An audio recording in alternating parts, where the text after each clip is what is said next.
BRS కీలక నేతలు అధినేత కేసీఆర్ పిలుపు మేరకు ఎర్రవెల్లి ఫామ్ హౌస్ కు నేతలు క్యూ కట్టారు. కేటీఆర్, హరీష్ సహా ముఖ్య నేతలు ఇప్పటికే ఎర్రవెల్లి ఫామ్ హౌస్ కు వెళ్లారు.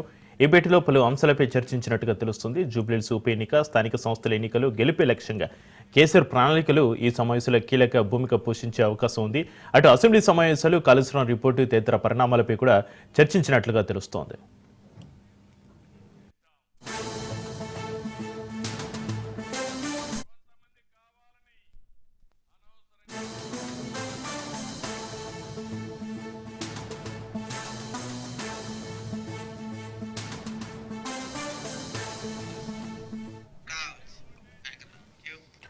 బీఆర్ఎస్ కీలక నేతలు అధినేత కేసీఆర్ పిలుపు మేరకు ఎర్రవెల్లి ఫామ్ హౌస్ కు నేతలు క్యూ కట్టారు. కేటీఆర్, హరీష్ సహా ముఖ్య నేతలు ఇప్పటికే ఎర్రవెల్లి ఫామ్ హౌస్ కి వెళ్లారు. ఈ భేటీలో పలు అంశాలపై చర్చించినట్టుగా తెలుస్తుంది. ఇక దీనికి సంబంధించి మరింత సమాచారాన్ని మా ప్రతినిధి సైదులు ఫోన్లైన్ అందిస్తారు. సైదులు, చక్రి కొద్దిసేపటి క్రితమే ఎర్రవెల్లి వ్యవసాయ క్షేత్రంలో కేసీఆర్ తో భేటీ అయ్యారు బీఆర్ఎస్ నేతలు. అయితే భేటీ అయిన వారిలో హరీష్ రావు, మాజీ మంత్రి జగదీష్ రెడ్డి, అదేవిధంగా మాజీ మంత్రి బాల్కొండ ఎమ్మెల్యే ఏముల ప్రశాంత్ రెడ్డి, మాజీ మంత్రి నిరంజన్ రెడ్డితో పాటుగా మాజీ ఎంపీ వినోద్ కుమార్, మిగిలిన కొందరు నేతలందరూ కూడా కేసీఆర్ తో భేటీ అయ్యారు. ప్రస్తుతం భేటీ కొనసాగుతుంది.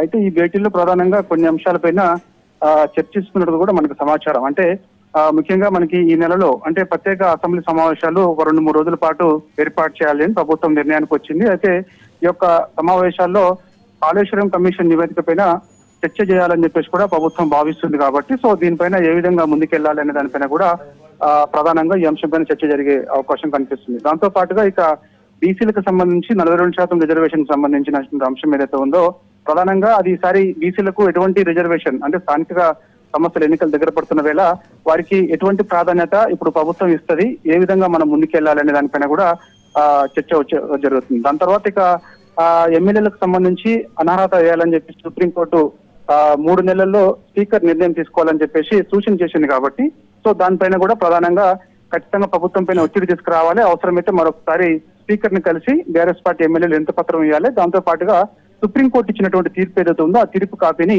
స్పీకర్ కి అందించాలని చెప్పేసి కూడా బీఆర్ఎస్ పార్టీ నిర్ణయానికి వచ్చింది. అది కూడా చర్చ జరుగుతున్నట్టు కూడా మనకైతే సమాచారం. దీంతో పాటుగా ఇక బనకచర్ల ఇష్యూ ఏదైతే ఉందో బనకచర్ల ఇష్యూని కూడా పెద్ద ఎత్తున ప్రజల్లోకి తీసుకెళ్లాలని చెప్పేసి బీఆర్ఎస్ పార్టీ భావిస్తుంది. ఎందుకంటే బనకచర్ల ప్రాజెక్టు కట్టడం వల్ల తెలంగాణకి తీరని నష్టం జరుగుతుందని చెప్పేసి కూడా బీఆర్ఎస్ పార్టీ భావిస్తుంది. సో దానిలో భాగంగానే నష్టం గల కారణాలు ఏంటి, ఎందుకు బనకచర్ల ప్రాజెక్ట్ ని ఆంధ్రప్రదేశ్ నిర్మించాల్సి వస్తుంది, దాని ద్వారా గోదావరిలో మనకు రావాల్సిన వాటా ఎంత, దాని తర్వాత బనకచర్ల ప్రాజెక్టు ద్వారా గోదావరి నీటిని ఆంధ్రప్రదేశ్ ప్రభుత్వం ఎన్ని టీఎంసీల నీరు తీసుకెళ్తుంది, ఈ అంశాలన్నీ కూడా ప్రజల్లోకి తీసుకెళ్లాలని చెప్పేసి కూడా బీఆర్ఎస్ పార్టీ భావిస్తుంది. ఎందుకంటే స్థానిక సమస్యల ఎన్నికలు దగ్గర పడుతున్న వేళ ఖచ్చితంగా స్థానిక సమస్యల ఎన్నికల్లో బీఆర్ఎస్ పార్టీ సత్తా చాటాలంటే ఇప్పుడు కాంగ్రెస్ పార్టీ 20 నెలల పాలన పైన అంటే కాంగ్రెస్ పార్టీ ఇచ్చినటువంటి హామీలు ఏవైతే ఉన్నాయో హామీలు ఏ ఒక్క హామీ కూడా నెరవేర్చలేకపోయింది ప్రజలకు సంబంధించి. ఎందుకంటే 100 రోజుల్లో 6 గ్యారెంటీలు, అదేవిధంగా 420 హామీలు అమలు చేస్తామని ఆనాడు ఎన్నికల సమయంలో కాంగ్రెస్ పార్టీ ప్రజలకు ఇచ్చినటువంటి హామీలు ఏవైతే ఉన్నాయో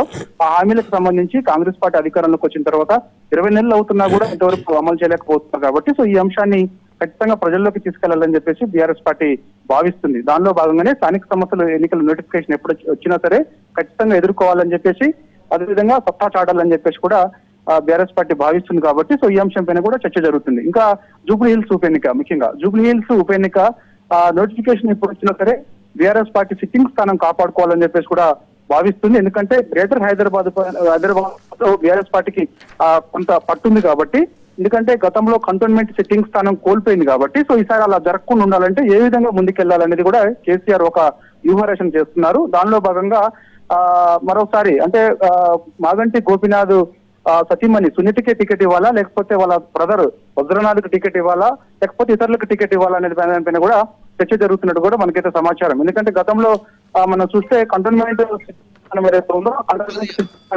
వాళ్ళ ఫ్యామిలీకి ఇచ్చి టికెట్ లాస్ అయింది. కాబట్టి సో ఈసారి అలా జరగకుండా ఉండాలంటే ఏ విధంగా ముందుకెళ్లాలని చెప్పేసి కూడా బీఆర్ఎస్ పార్టీ భావిస్తుంది. దానిలో భాగంగానే ఈసారి ఒక వ్యూహం ప్రకారం ముందుకెళ్లాలని చెప్పేసి కూడా నిర్ణయం తీసుకున్నట్టు సమాచారం. ఇప్పటికే 6 డివిజన్లు ఉండగా జూబ్లీహిల్స్ నియోజకవర్గంలో 6 డివిజన్లకి 6గురిని ప్రత్యేకంగా కొందరు ఇన్ఛార్జీలు కూడా నియామకం చేశారు. కాబట్టి సో ఏ విధంగా పనిచేయాలి, ఎలా ఉండాలనే దానిపైన కూడా కేసీఆర్ ఒక దిశానిర్దేశం చేస్తున్నట్టు కూడా మనకైతే సమాచారం. దాంతో పాటుగా ఇక పార్టీ మారినటువంటి ఎమ్మెల్యేలు ఎవరైతే ఉన్నారో వారికి సంబంధించి 10 నియోజకవర్గాల్లో కూడా ఎన్నికలు ఉప ఎన్నికలు ఉన్నా సరే సుప్రీంకోర్టు ఇచ్చిన సూచన మేరకు స్పీకర్ ఒకవేళ వారిపైన చర్యలు తీసుకుంటే ఆ 10 నియోజకవర్గాల ఉప ఎన్నికలు ఎప్పుడు వచ్చినా సరే ఖచ్చితంగా పట్టు నిలుపుకోవాలని చెప్పేసి సిట్టింగ్ స్థానాలు కాపాడుకోవాలని చెప్పేసి కూడా బీఆర్ఎస్ పార్టీ భావిస్తుంది కాబట్టి సో అందుకు ఒక వ్యూహం ప్రకారం ముందుకెళ్లాలని చెప్పేసి కూడా కేసీఆర్ నిర్ణయానికి వచ్చారు. దానిలో భాగంగానే వరుసగా బీఆర్ఎస్ పార్టీ నేతలతోటి కేసీఆర్ సమావేశం అవుతున్నారు. మాజీ మంత్రి హరీష్ రావు, అదేవిధంగా మాజీ మంత్రులు వేముల ప్రశాంత్ రెడ్డి, నిరంజన్ రెడ్డి, మాజీ ఎంపీ వినోద్ కుమార్ తోటి కేసీఆర్ భేటీ అయ్యారు. Right, thank you Saidulu.